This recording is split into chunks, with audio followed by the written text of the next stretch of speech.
Hello दोस्तों, स्वागत है आपका कोड कंफर्ट के चैनल पे। तो आज हम क्वेश्चन डिस्कस करने जा रहे हैं डायनेमिक प्रोग्रामिंग के ऊपर। तो आज का जो हमारा क्वेश्चन होने वाला है वो बहुत ही इंपॉर्टेंट क्वेश्चन है इन डायनेमिक प्रोग्रामिंग। जो आपका ऑनलाइन राउंड होता है उसमें बहुत बार डायनेमिक प्रोग्रामिंग से अगर क्वेश्चन आता है तो वो मैक्सिमम चांस होता है कि वो 0-1 नैपसैक प्रॉब्लम ही हो। और ये जो क्वेश्चन है ये एक जनरल टाइप का क्वेश्चन है, नॉट अ स्पेसिफिक क्वेश्चन।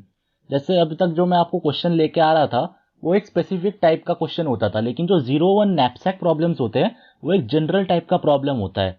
और अगर ये जनरल प्रॉब्लम को अगर हम सॉल्व कर लेते तो आप किसी भी टाइप का नैपसैक प्रॉब्लम को सॉल्व कर सकते हैं। अब क्या होता है, कई बार पहले आपको ये क्वेश्चन समझा देता हूँ नैपसैक में होता क्या है, उसके बाद आपको मैं बताऊंगा किस किस तरह से क्वेश्चन को घुमाया जाता है। रहेगा problem knapsack problem he, but इसको अलग अलग तरीके से सिनेरियो क्रिएट करके एक क्वेश्चन बना दिया जाता है। जब आप उस क्वेश्चन को अच्छे से समझेंगे तो आपको पता चलेगा तो नैपसैक प्रॉब्लम ही है बेसिकली। तो अगर आप एक जनरल प्रॉब्लम को सॉल्व कर सकते हैं तो आप सारे नैपसैक प्रॉब्लम को लगभग सॉल्व कर सकते हैं। सो हम पहले क्वेश्चन को देख लेते हैं। Question is you are given weights and values of n items, put this items in a knapsack of capacity W to get the maximum total value in the knapsack. Knapsack problem में एक चीज हमेशा common रहता है, वो है one quantity. मतलब आप एक चीज को एक ही बार ले सकते हैं, इसीलिए नाम भी दिया है जीरो। मतलब या तो आप लीजिए या मत लीजिए। उस वैल्यू उस स्पेसिफिक आइटम को आप या तो पिक कीजिए या मत कीजिए। अगर आपने उसको पिक करते हो तो उसका वैल्यू 1 हो जाता है, और अगर आप उसको पिक नहीं करते तो उसका वैल्यू 0 हो जाता है। सो बेसिकली यहाँ पे क्या होता है, आपको n एक गिवन है, suppose let's say n is 3।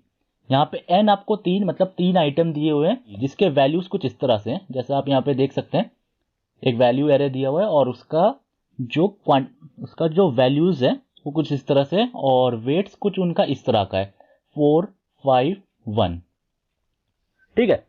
सो आपको एक वेट दिया हुआ है W इज इक्वल टू 4, एक फिक्स दिया हुआ है। मतलब आपको इनमें से एलिमेंट, मतलब या तो आप इस एलिमेंट को लीजिए या दोनों एलिमेंट को लीजिए या तीनों एलिमेंट को लीजिए, एक कॉम्बिनेशन बनाए जिससे आपका जो ये वैल्यूज है, अगर ये आइटम आप पिकअप करते हैं तो उसका जो वैल्यू है वो मैक्सिमम होना चाहिए। बात समझ रहे हैं? तो सपोज अगर मैं इस एलिमेंट को लेता हूं तो मेरा वेट हो गया 4 और मेरे को वैल्यूज में मिल रहा है 1। देखिए आपका वेट 4 था और 4 आपको मिल चुका है। और इसके बाद आप बाकी दो को पिकअप नहीं कर सकते क्योंकि आपका ऑलरेडी जो वेट 4 है वो आप ऑलरेडी कंज्यूम कर चुके हैं, तो आगे आप नहीं देख सकते। बट अगर लेट्स से मैं इसको नहीं लेता हूं, मतलब इसको मैंने क्या कर दिया, 0 कर दिया, डिस्कार्ड कर दिया। Let's say for an example आपको समझाने के लिए मैं यहाँ पे इसका वेट कर देता हूं 2, और यहाँ पे लेट्स से एक और वैल्यू दे देता हूं विच इज 5, और यहाँ पे मैं एक और डाल देता हूं विच इज 3। ठीक है, यहाँ पे मैं एक एक्स्ट्रा जस्ट वैल्यू डाल रहा हूँ ताकि आपको अच्छे से समझ में आए। अब लेट्स से अगर मैं इन दोनों एलिमेंट्स को पिकअप करता हूँ, मतलब सिर्फ इन दोनों, मतलब मैंने इन दोनों को 0 कर दिया, इन दोनों को 1 कर दिया। अब अगर मैं पिकअप करता हूँ तो मेरे पास वेट कितनी हुई, 3 वेट हुई, वेट 3 हुई, और मेरे पास वैल्यू जो हुआ वो 5 हुआ। पिछले केस में हमारा वैल्यू सिर्फ 1 आ रहा था और अभी वैल्यू हमारा 5 हो गया, मतलब एक मैक्सिमम हमको वैल्यू मिल रहा है। बट सीन अब ये है कि अभी भी हमारे पास एक वेट बचा है, तो क्या हम वो एक वेट ले सकते हैं? तो बचे दो वैल्यू आप देख लीजिए, एक 4 है एक 3 है, मतलब आपके पास वेट बचा है 1 और जो आएंगे एक्स्ट्रा वो 4 है या तो 3 है, तो आप नहीं ले सकते। आपको 3 ही वेट कंसिडर करके चलना पड़ेगा और आपका जो वैल्यू, जो आपका आंसर आ रहा है विच इज 5, तो एक तरह से ये मैक्सिमम हो गया। तो एक और हमको मैक्सिमम पॉसिबल वैल्यू मिल गई है। लेट्स से अब इन दोनों को ना लेके इन दोनों को ले लिया। अब इन दोनों को लेने से क्या हो रहा है, मतलब ये दोनों 0 और ये दोनों 1। समझ गए? अगर अब इन दोनों को लेता हूं तो मेरा वैल्यू जो है वो 8 हो गया, और जो मेरा वेट है दोनों का वो सम है वो 4 हो गया।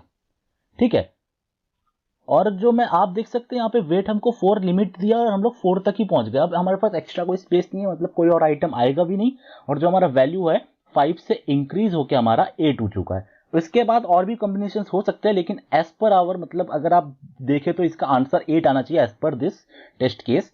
लेकिन अगर इसको हम लोग डिस्कार्ड कर देते तो हमारे पास सिर्फ एक यही बचता है, मतलब सिर्फ यही है, क्योंकि बाकी दोनों देखिए आप, अगर आप सिर्फ इसको ले सकते हैं, इसके बाद आपके पास और कोई ऑप्शन नहीं है लेने के लिए। तो आप इसको लेंगे आपका वैल्यू 1 आ जाएगा। आप तो इसको ले ही नहीं सकते क्योंकि वेट से बाहर ही हो चुका है। या तो आप इसको ले सकते हैं, अगर आप इसको लेते हैं तो आपका जो वैल्यू है वो 3 हो जाता है, आपके पास वेट भी बचे 3 है, लेकिन आपके पास लेने के लिए और कुछ है नहीं क्योंकि दोनों का वेट 4 और 5 है। और आपका वेट 3 है, तो मतलब किसी भी तरह से आप ले नहीं सकते, तो आपको वेट 1 और वैल्यू 3 इसको ही लेके चलना पड़ेगा। तो क्वेश्चन आपको क्लियर हो गया होगा। लेट्स से हम एक अपना एग्जांपल एक बना लेते हैं, n is equal to 6, w is equal to 10, ताकि आपको अच्छे से क्लियर हो जाए। और वैल्यूज कुछ उसका कुछ जो दिया हुआ है वो कुछ इस तरह का है। लेट्स से 1 3 6 9 15 17, एंड जो उसका वेट दिया हुआ है वो कुछ इस तरह का है, 3 2 5 2 1 4। ठीक है, और इसके थोड़ा इंडेक्सेस भी बना देते हैं एरेस के। तो ये इंडेक्स हो गया हमारा, और लेट्स से हम लोग स्टार्ट करेंगे इस स्टेज से। ठीक है, तो प्रॉब्लम का स्टार्ट हमारा इसी स्टेज से हुआ, फ्रॉम द इंडेक्स 0। सो अगर हम इसको फंक्शन में ले लेते हैं, एफ ऑफ, अभी हमारे पास टोटल वेट कितना है 10 है, और हम लोग अभी कौन से स्टेट पे है, विच इज आई, मतलब इसको आई से अगर डिनोट करें तो we are in i currently, और हमारा जो एन है वो है 6। ठीक है, तो अब इसके पास क्या ऑप्शन है, या तो हम इसको पुट करें या तो हम इसको पुट ना करें। और अगर हम इसको नैपसैक के भाषा में बोले तो इसको 0 नैपसैक बना दे, या फिर हम इसको 1 नैपसैक बना दे। ठीक है, हमारे पास दो ही ऑप्शन है, या तो हम इसको ले या तो नहीं ले, या तो पिक करें या तो नहीं पिक करते हैं। दो ऑप्शन है हमारे पास। अगर हम इसको 0 नैपसैक मानते हैं, मतलब इसको हम लोग नहीं ले रहे हैं, तो इसका मतलब क्या हुआ, हमारा जो स्टेट है वो सिंपली इंक्रीज हो जाएगा। अभी आई हमारा 0 पे था, तो अभी हम लोग आगे बढ़ जाएंगे, और हम लोग कुछ लिए नहीं तो इसको डिस्कार्ड कर दिए, तो सिंपली हमारा फंक्शन क्या है, आगे बढ़ जाएगा। 10 था 10 ही रहेगा, और आई प्लस 1 विच मीन्स अभी 1 पे आ जाएगा अगर करंटली अगर इसकी बात करें तो, और हमारा n तो 6 जो है हमारा है ही। ठीक है, और अगर हम इसको नैपसैक 1 मानते हैं एट करेंट स्टेज, अगर इसको अगर लेते हैं तो क्या होगा, अगर हम इस आइटम को पिक करते हैं तो हमारे पास वैल्यू क्या हो गई, वैल्यू हमारी 1 हो गई, प्लस हमारा वेट कितना कम गया, पहले 10 था, इसका वेट कितना है 7 है, तो 7 रह गया, और हम लोग आगे तो बढ़ेंगे ही, और हमारा n क्या है 6 है। ठीक है, सिमिलरली यहाँ पे भी अगर अब हम लोग इस जगह पे हैं, currently we are at this stage, अगर हमारे पास फिर से दो ऑप्शन है, या तो हम इसको ले या तो ना ले। अगर लेते हैं, लेट्स से अगर हम इसको अब पिक कर रहे हैं, तो हमारे पास क्या होगा, हमारा इसका वेट कम हो जाएगा, 10 से ये कितना हो गया 2 कम हो गया, तो ये 8 हो गया, और ये आगे बढ़ेगा आई प्लस 1, मतलब ये 2 पे पहुंच गया, और हमारा ये 6 तो 6 ही रहेगा, और प्लस क्योंकि हम लोग यहाँ पे वैल्यू भी ले रहे हैं, क्योंकि इसको पिक कर रहे हैं तो वैल्यू भी हमारा आ जाएगा। और अगर हम इसको नहीं लेते हैं तो सिंपली ये आगे बढ़ जाएगा 10, 2, 6।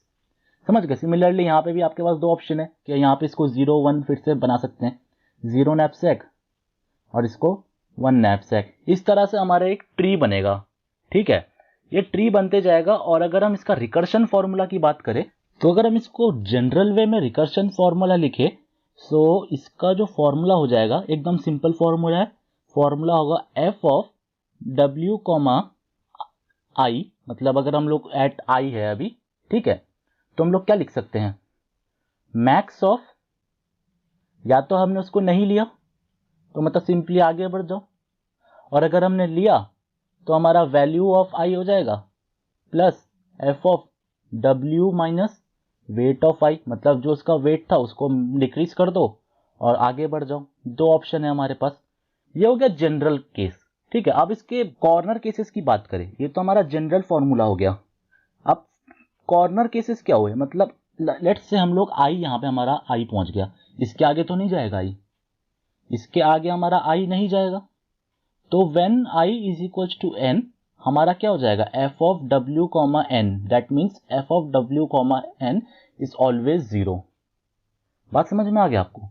मतलब अगर ये हमारा आई एन तक पहुंच गया, मतलब यहां तक आ गया, अब इसके आगे क्या तो कुछ है ही नहीं यहाँ पे, तो f of W comma N is always 0।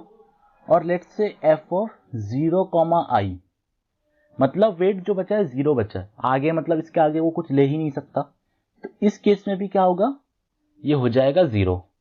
ठीक है, और लास्ट एक और केस क्या बचता है हमारा, अगर ये चीज अगर माइनस हो गई, लेट्स से हमारा करंटली वेट हमारे पास बचा है 5 और करंट वेट का जो wait of i is let's say 7, तो उस टाइम पे ये वैल्यू तो नहीं ले सकता, तो ये तब भी अप्लाई होगा इफ, मतलब अगर ये weight of i is smaller than equals to डब्ल्यू होगा, तभी हमारा ये चीज अप्लाई होगा। नहीं तो सिंपली हम क्या करेंगे, अगर हमारा वेट ऑफ आई ज़्यादा हो जाता है वेट से तो हम लोगों को कोई ऑप्शन ही नहीं है, हमको उसको नहीं लेना पड़ेगा, वी कांट कंसिडर दैट। सो हमारा ये जो पूरा जो ये टर्म था इसको हम डिस्कार्ड कर देंगे यहाँ पे।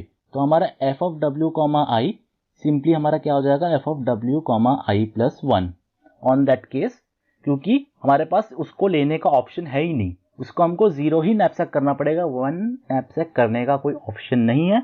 और सिंस हमारे पास उसका ऑप्शन नहीं है हमको उसको सिंपली स्किप कर देना है। और स्किप करना मतलब इसी चीज़ को, तो इसी चीज़ को हम लोग लिख देंगे। हमको फॉर्मूला मिल चुका है इस कंडीशन के लिए क्या है, इस कंडीशन के लिए क्या है, और बाकी आपको ये कॉर्नर केसेस पता चल चुके हैं।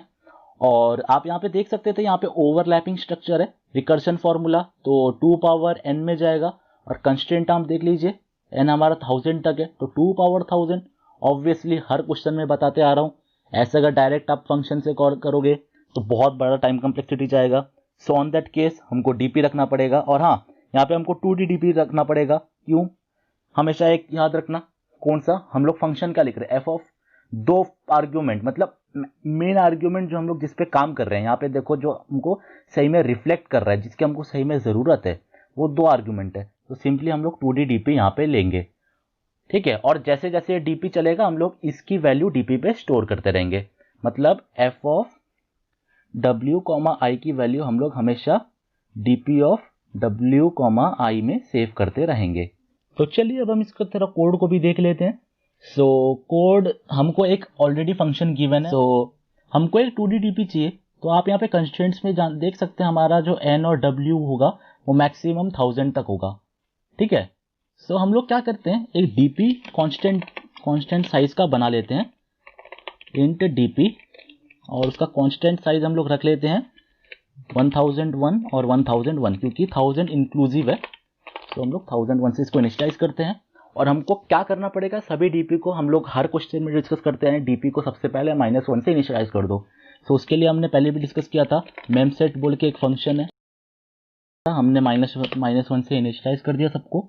अब हमको क्या करना है, हमको सिंपली रिटर्न करना है क्या, फंक्शन ऑफ w, 0। लेकिन ये f क्या है, हमको डिफाइन करना पड़ेगा f। सो इंट f हम लोग एक डिफाइन कर लेते हैं, इंट w इंट i, ठीक है। ये हमने डिफाइन कर लिया और हमने डिस्कस किया था। और हाँ, हमको बाकी वेट वैल्यू इन सब की भी वैल्यूज चाहिए तो हम लोग उसको भी डाल देते हैं। तो अब हमने थ्योरी में जैसे डिस्कस किया था, इफ हमारा जो i है वो अगर n के इक्वल हो गया, हम लोग क्या रिटर्न करेंगे, हम लोग सिंपली रिटर्न 0 कर देंगे, क्योंकि f of n w comma n is 0। और अगर हमारा इफ w जो है हमारा वो अगर इक्वल टू 0 है, on that case also we have to return 0। तो हम लोग इसको एक लाइन में ही कर सकते हैं। वो कैसे, यहीं पे और लगा के कर देते हैं, w इज इक्वल टू 0। अगर ये दो केस है हम लोग को सिंपली रिटर्न कर देना है।